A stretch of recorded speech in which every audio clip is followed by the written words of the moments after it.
The 2025 college football season proved something that the experts in their fancy buildings and ivory towers never saw coming.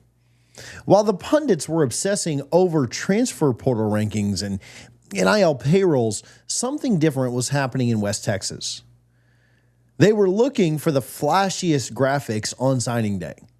They were counting stars next to names like they were accountants instead of football coaches. But if you want to understand why the power dynamic in the Big 12 has shifted, you have to look away from the headlines. You have to drive to a small town called New Boston, Texas. Now, that's a place that isn't exactly on the typical flight path for the private jets that come from Tuscaloosa or Columbus. This is where the story of Ashton Ace Roden begins.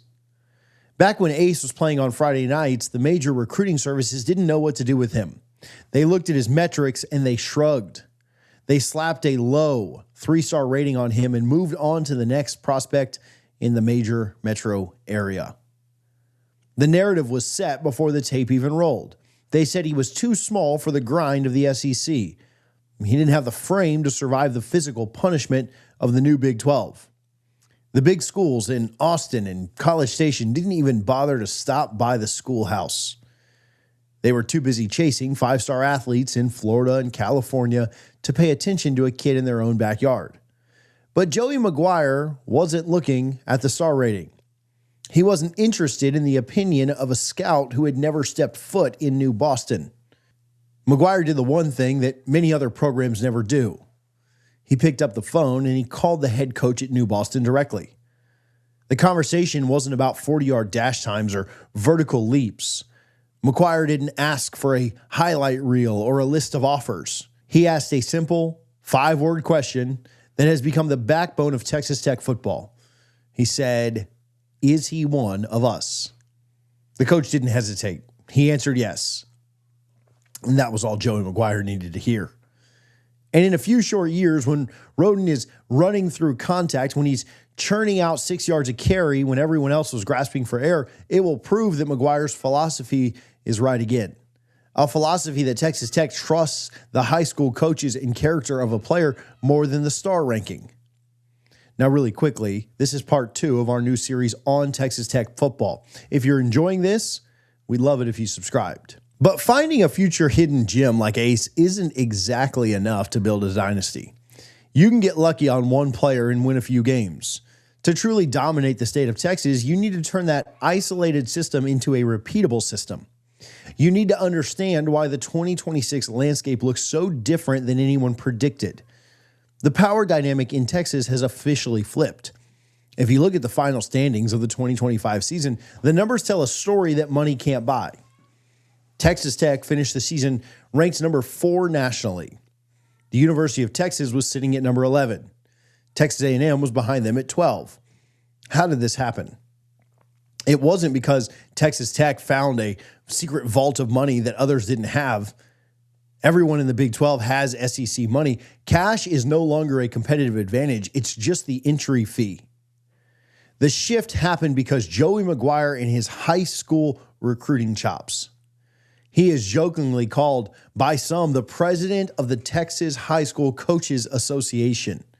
While other schools treat high school coaches like door openers to get them the talent, Joey McGuire treats them like partners in the process.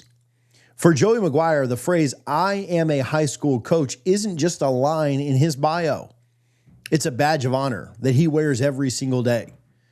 This distinction changes everything about how information flows in the state of Texas.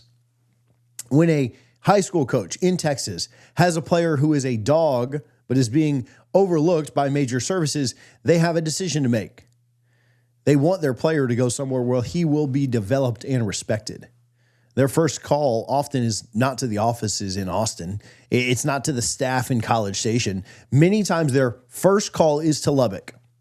And this gives Texas Tech the first right of refusal on every sleeper in the entire state. They see the tape before the recruiting services even know the player's name. But having the information is only half the battle. You still have to evaluate the player correctly when the rest of the world is telling you that they aren't good enough. This is where the invisible pipeline truly begins to separate Tech from the pack. The logic here is simple, but it's often ignored by programs chasing the hype. Recruiting services like 24/7 Sports and On3 do an incredible job, but they are evaluating thousands of kids many times from a distance. They can be wrong. They can miss the intangibles that don't show up in a camp setting. However, a high school coach who has known a kid since the 7th grade is rarely wrong about their character. They know how the kid responds when they're down by 2 touchdowns. They know if the kid shows up early to the weight room. Joey McGuire's general manager, James Blanchard, operates with a very specific mandate regarding this information. If the high school coach vouches for the player, Tech strongly favors him. It is a system built entirely on trust and relationships. This creates a roster of players who are coachable and tough before they ever step foot on campus. You don't have to pump the brakes on their ego when they get to Lubbock. They weren't necessarily celebrated as celebrities during the recruiting process. They were treated like football players who had to earn their spot. But building a roster of tough, undervalued players brings a new challenge in the modern era. In the old days, you could develop these players for 3 years and reap the rewards. As soon as a player like Ace pops on the screen, the Sharks start circling. The transfer portal has turned college football into a revolving door. Most programs are renting players 6 months at a time. You can develop them, but if you can't keep them, you're just a farm system for the teams with bigger budgets. This creates an urgent need for a strategy that goes beyond just identifying talent. You have to retain it. This is where the West Texas hospitality shifts from a nice slogan to a ruthless competitive advantage. Because Tech recruits the person and the family via the high school coach, the retention rate is significantly higher. And when things get tough, players don't immediately look for the exit. They stay in Lubbock because they're connected to the culture. They're connected to the relationships that brought them there. They aren't just attached to the check. The 2026 roster is deep specifically because the 2023 and 2024 classes stayed together. That shared experience is worth more on the field than any fresh 5-star transfer that you can buy in January. A team that has bled together for 3 years plays differently than a team of mercenaries introduced at fall camp. But even with elite retention and a roster full of tough, culture-driven players, there's still a ceiling. You can win 8 or 9 games with grit and development. You can upset a big team occasionally with superior effort. But to win a national championship, you eventually need some big-time difference makers. You need the guys who are physically superior to everyone else on the field. You need the 5-stars. So the question becomes, can this culture-first model actually land national talent required to win it all? This brings us to the reality of the 2026 recruiting class. You have to look at the new studs walking into the locker room. Look at LaDamian Guyton coming off the edge. Look at Felix Ojo anchoring the offensive line. These aren't 3-star sleepers that Maguire found hidden in a small town.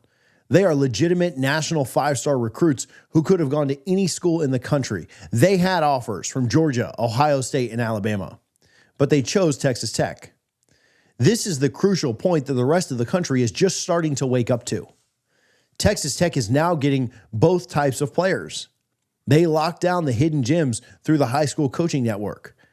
And now that they are winning championships, they're landing superstars too.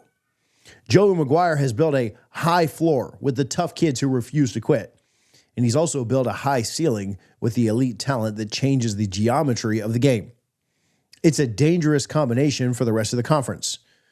Usually, you have to choose between a developmental program or a talent accumulation program. Texas Tech has managed to do both. And this brings us to the final realization about the future of football in this state. As long as high school football is king in Texas, Texas Tech will hold the crown. The other schools can try to buy their way in. They can try to use marketing gimmicks to get attention. But as long as the road to the Big 12 championship goes through Lubbock, and as long as head coach Joey McGuire keeps his high school connections, Texas Tech is going to be near the top of the Big 12.